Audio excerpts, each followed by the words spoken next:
ও তুই ডুবলে পরে রতন পাবি, ওরে ভাসলে পরে পাবি না, পাবি না।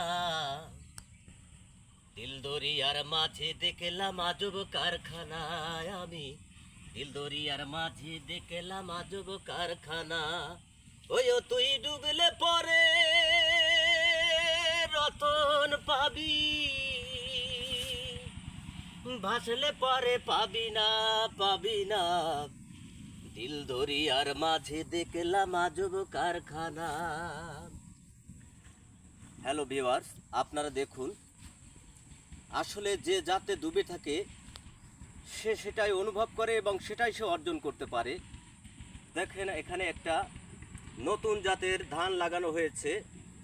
এটা এই অঞ্চলের জন্য নতুন, যদিও এটা আগে আসছে BR10 অর্থাৎ 10।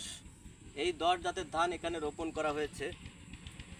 সেক্ষেত্রে এই আমন মৌসুমে এটা রোপণ করা হলেও ইঁদুরের উৎপাত থেকে অনেকে রক্ষা পায় না। সেক্ষেত্রে আমরা সবাইকে বলবো যে এই যে এখানে দুটো তিনটে আইটেম আনছি।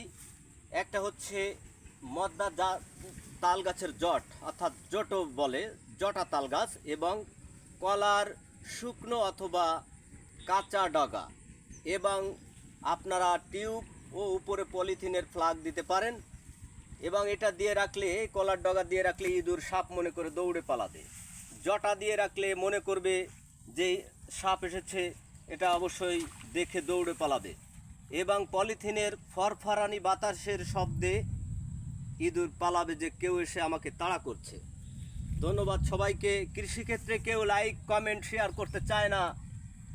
আমরা চাই প্রত্যেকটা কৃষকের ঘরে ঘরে এই সংবাদ পৌঁছে যাক এবং কৃষিতে সমন্বিত হোক আমার সোনার বাংলা।